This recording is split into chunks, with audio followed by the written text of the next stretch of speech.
Programme میں ایک بار پھر خوش آمدید۔ پچھلے ماہ یعنی فروری کے اوائل میں ایران کی جانب سے یہ الزام سامنے آیا کہ پاکستان اور ایران کے سرحدی علاقے سے ایران کے 5 سرحدی محافظوں کو اغوا کر کے مبینہ طور پر پاکستانی علاقے میں منتقل کر دیا گیا ہے۔ ایرانی گارڈز کے اغوا کی ذمہ داری ایران سے تعلق رکھنے والے شدت پسند گروپ جیش العدل نے قبول کی تھی، جو ایران کے صوبے سیستان بلوچستان میں سرگرم ہیں۔ ان محافظین کے اغوا کے بعد ایرانی وزیر داخلہ عبدالرضا رحمان نے اشتعال انگیز بیان دیا تھا کہ اگر پاکستان نے ان کی رہائی کے لیے کچھ نہ کیا تو ایران پاکستان میں اپنے فوجی بھیج کر ان افراد کو رہا کرانے کا حق محفوظ رکھتا ہے۔ اس کے بعد فروری کے اواخر میں کوئٹہ میں دونوں ملکوں کے سرحدی کمیشن کے اجلاس میں مغوی محافظین کی بازیابی کے لیے مشترکہ طریقہ کار پر اتفاق کیا گیا تھا، تاہم تاحال ان کی بازیابی عمل میں نہیں آ سکی ہے اور اب یہ خبر آئی ہے کہ اغوا ہونے والے 5 ایرانی سرحدی محافظوں میں سے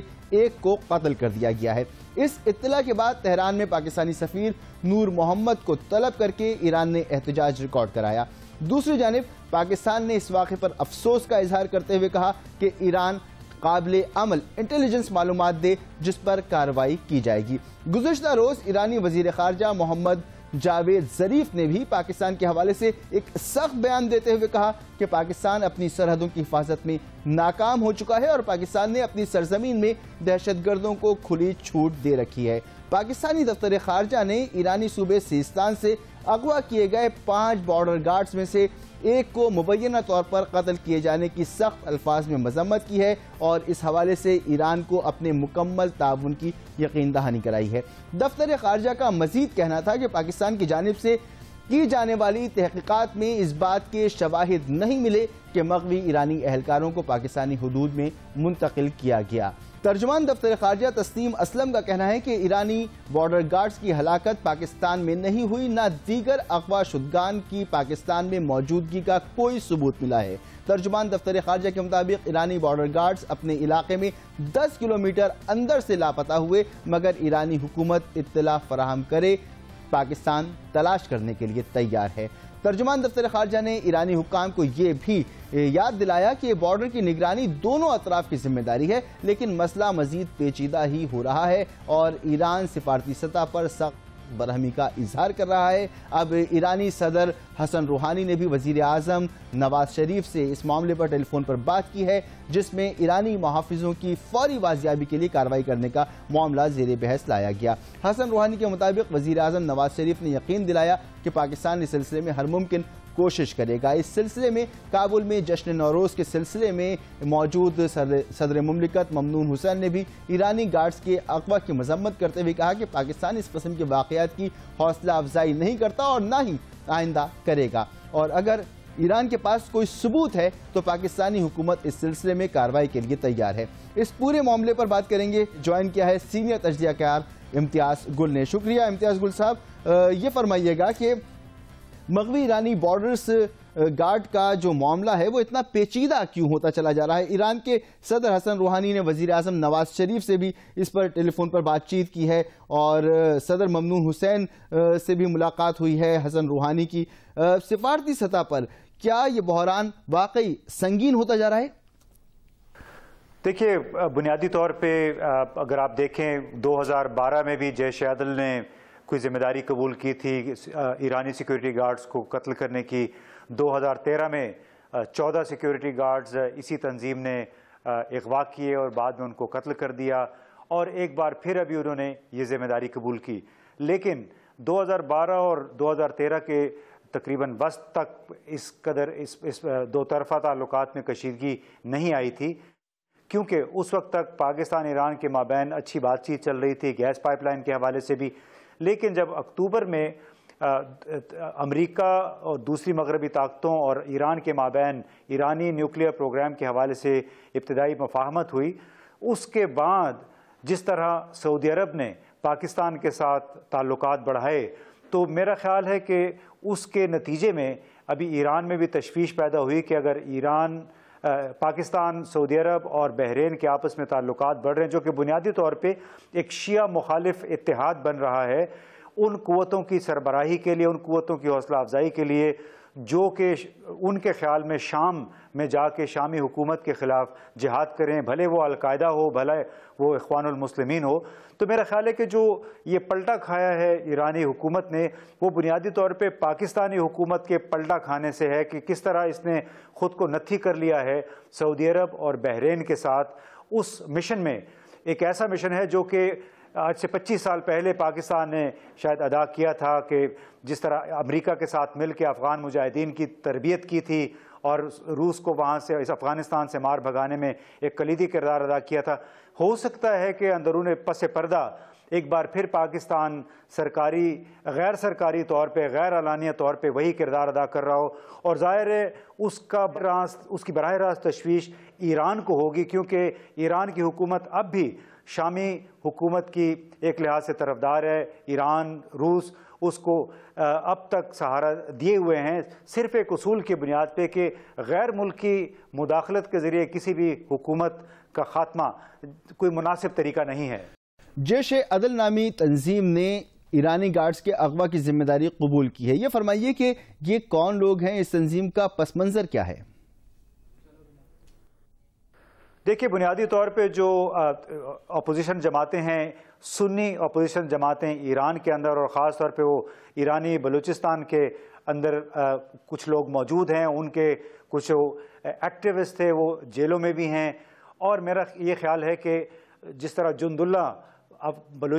پاکستانی بلوچستان کے علاقوں میں رہ کے اپنے کمانڈ اینڈ کنٹرول مراکز تھے وہاں پہ، اور وہاں سے وہ حملے کر رہے تھے، خودکش حملے کر رہے تھے، ایمبوشز کر رہے تھے ایرانی سیکیورٹی فورسز کے خلاف. اسی طرح ہو سکتا ہے کہ اسی تنظیم کے لوگوں نے اپنے ایک نئے نام سے یہ تحریک شروع کی ہے، کیونکہ نئے نام رکھنے کی روایت افغانستان پاکستان میں جو مسلح گروپ ہیں انہوں نے شروع کر رکھی ہے کہ کارروائیاں کر کے اپنا نام تبدیل کرتے ہیں تاکہ تفتیش کاروں کو ان کی تلاش میں مشکل ہو. تو بنیادی طور پہ ایسا لگتا ہے کہ دونوں طرف ایران اور پاکستان کے بلوچ،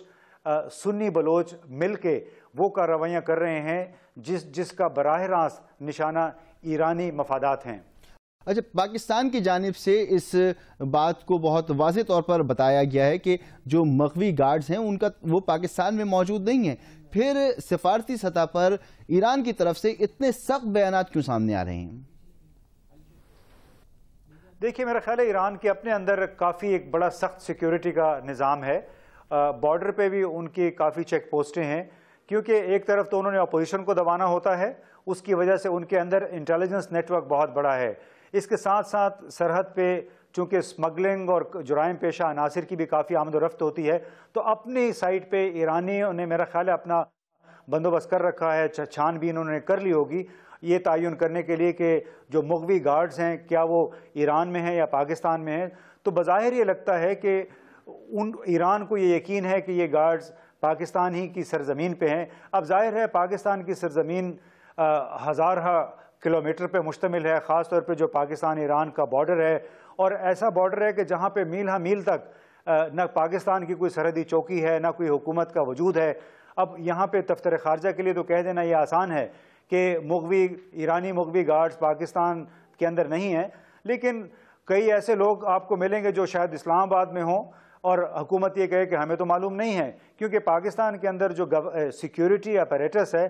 اس قدر اسٹرکٹ نہیں ہے، اس کے تانے بانے اس قدر پھیلے ہوئے نہیں ہیں معاشرے کے اندر کہ ان کو معلوم ہو کہ واقعتاً کوئی جن لوگوں کی تلاش ہے وہ کسی ایک مخصوص علاقے میں ہوں. تو اس میں جب تک اس معاملے پہ دونوں ملک مل کے تفتیش نہیں کریں گے، یہ باہمی جو ایک رنجش ہے یہ ختم ہوگی. بہت شکریہ امتیاز گل. بات کر رہے تھے پاکستان اور ایران کے درمیان جو سفارتی سطح پر ایک ٹینشن کا ماحول پیدا ہو رہا ہے، اس کے اسباب کیا ہیں اور کیا وجوہات ہیں، تفصیل سے انہوں نے بات کی. یہاں وقفہ ایک بریک کا، جس کے بعد بات کریں گے معاشی امور کی. حوصلہ افزا خبروں کا سلسلہ جاری ہے اور اب ملک کے زر مبادلہ کے ذخائر $10 ارب سے تجاوز کر چکے ہیں.